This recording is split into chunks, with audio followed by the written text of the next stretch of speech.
Hi, Alan here from RVAcrossAmerica.net, and I'm about a month into my new trailer.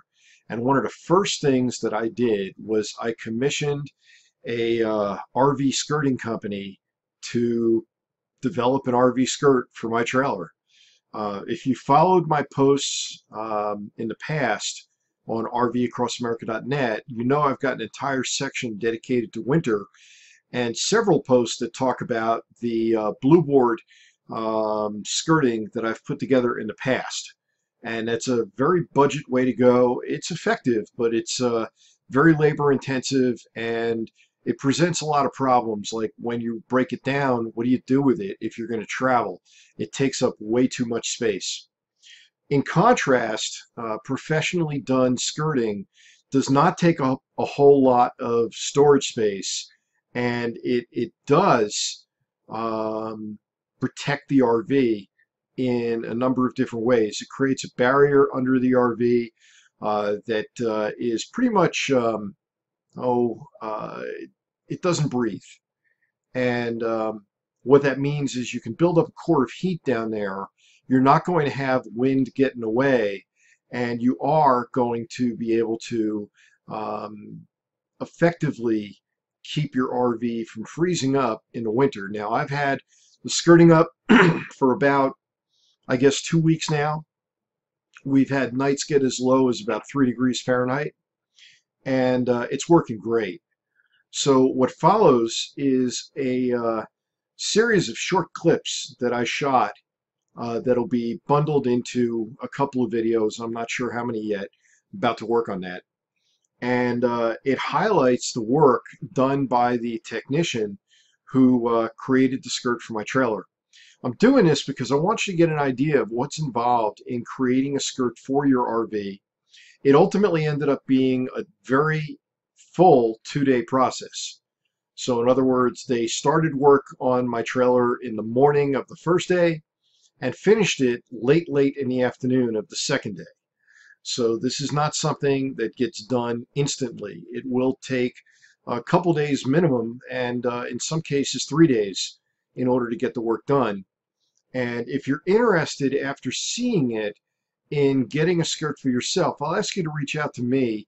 I can get you a price for your RV. Doesn't matter whether it's a motorhome or a travel trailer or a fifth wheel or a toy hauler.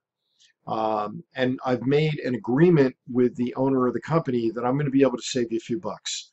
So reach out to me, let me know what it is you have, and there are a couple of ways that they'll work with you, but I'll get more into that at the end of this. I want you to see the process and understand what it is these folks do. In the research I've done, they're the best. It's that simple. They are the best. So, and there are differences, and we'll cover those as we go along. Okay, that said, enjoy.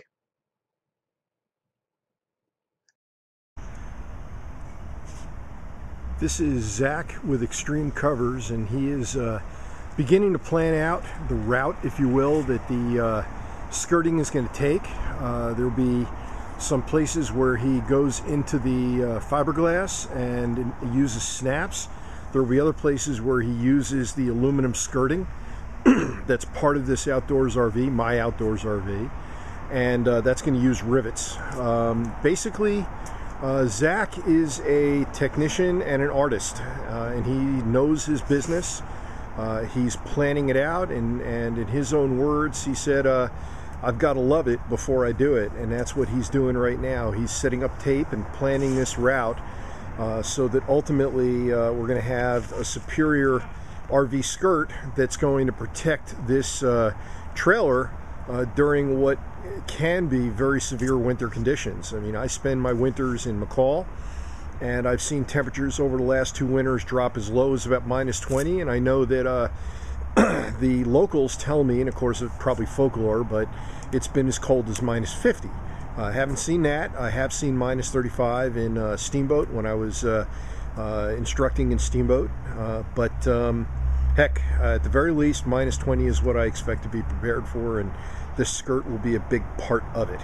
So I'll keep you posted as Zach makes some progress, and this is going to be a 2-day job. He's starting it around midday on a Thursday and should be finished at some point on Friday. And you can see, even just from the taping, he's meticulous, he takes his time, he does what I think will be a very thorough and superior job. And this is a company, Extreme Covers, in Boise, Idaho, that they will do work on site, and that's where I came to. I came to their actual plant in downtown Boise. Not a bad drive getting in and out, but they will also come to you. There's, of course, an additional fee the further they have to travel. And they pretty much handle the adjoining states to Idaho. So if you're in Utah or parts of Wyoming, or certainly eastern Idaho and northern Nevada, they're certainly within striking distance if you'd rather they come to you. Okay, so that's it, and I'll get back with you. This is Alan from RVAcrossAmerica.net. You can see what Zach is doing now. This is fairly exacting work. He's using a ruler, he's using for measuring and marking. He's got a little marking pen, and he's really putting a lot of thought into exactly where the screw snaps and the rivets are going to go. He's been moving around the tape, and this has been probably the better part of an hour already, just planning out what his work is going to be. And this, to me, as a consumer, is a sign of a craftsman, and it's a sign of an artist, somebody who really knows what they're doing.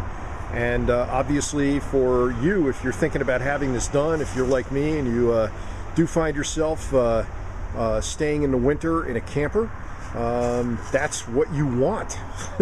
That's really what you want. As you'll see on some of my other posts, obviously using Blueboard is an alternative, but it is a far less elegant alternative. And I'm going to get more into the pros and cons of this approach versus using Blueboard, because with my previous camper, I spent 5 or 6 winters using Blueboard, and I'll detail for you what I find is the difference between the two. But right now what you're seeing is the process that Zach's going through to prepare and plan out what he's going to do before he puts any kind of drill or any kind of punch to the camper to plan out the work. Okay. So this is a couple hours later, and Zach has got rivets set up around the front of the fifth wheel.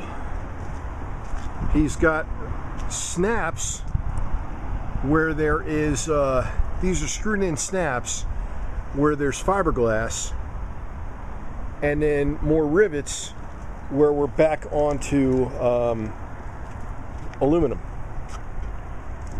So right now Zach's using an air rivet gun, and he's locking the rivets in place so they kind of hang around, hopefully for the long term. And he was kind of emphasizing to me that he's seen competitors kind of race to complete this job, and well, they might get it done fast, but of course what matters to the end user is how well it holds up. So it's kind of a big deal. Again, as I said earlier, he is definitely a craftsman, and I can see he's taking his time on it. Even though he's making a lot of progress, he's taking a few seconds on each one to make sure it's lined up right and that everything is just as it should be before he applies the air gun to it.